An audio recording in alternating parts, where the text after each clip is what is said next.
The little mugs have some fighting in 'em, I'll say that much. They're making mincemeat out of them deaders. You see, I knew there was something special about those fellas. Well, don't be too sure just yet, boss. I think there's something fishy about those two. Don't blow your wig, Dice. If those two little finks try anything, I'll be waiting. When I went downtown, my first place I went was the Bee. After my fight with Grim Matchstick, I found I can't jump to the left with my current setup. Turns out that's kind of important for this boss fight.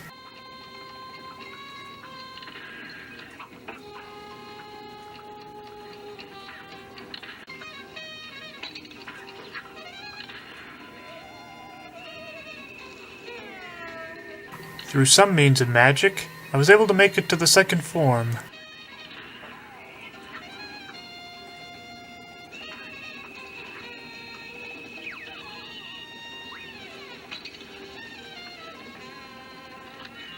Out of all the magic spells, this is the one I ended up hating the most.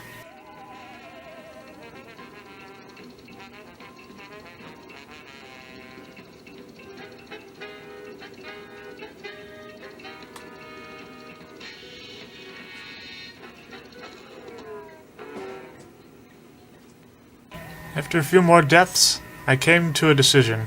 I would come back to this boss when I would get some better controls.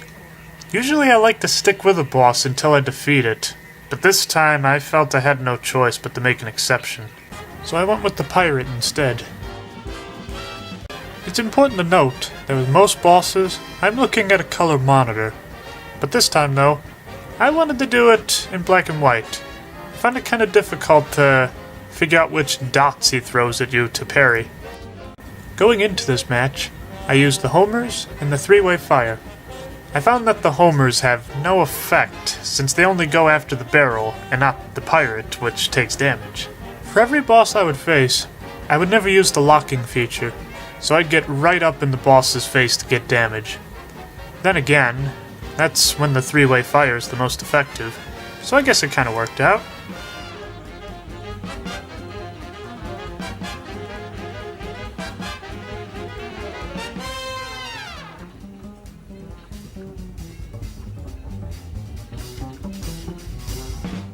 Every so often, the pirate will whistle to summon an animal buddy. The choices are shark and squid. The shark will force you into the ship, while the squid will make the screen go dark if you don't kill him fast enough. There are also dogfish that come up on the deck in order to force you the other way. After about 10 more tries, give or take, I made it to the second form. Pretty similar to the first, the only major difference is the ship starts spitting cannonballs at you every so often. On my best recorded attempt, I was able to make it to the third and final form. The ship then turns into Monstro and starts throwing fireballs at you. After enough fireballs, be sure to duck to watch out for the ha attack. That's the best way I can describe it. After ditching the zoomer, going for the standard Zapper at the beginning, and at least 20 more tries, I was finally able to beat him with this score.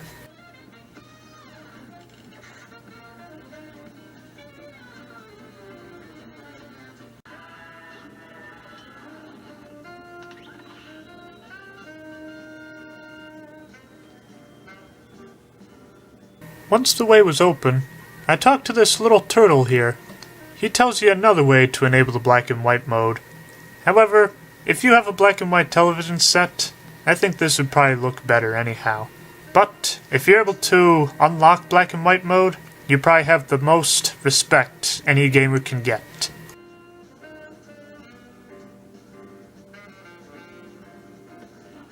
The next day, I went to the Bee again, this time with a working exterior keyboard.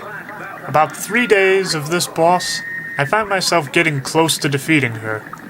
As such, I recorded my attempts until only the final one remained.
That concludes this entry.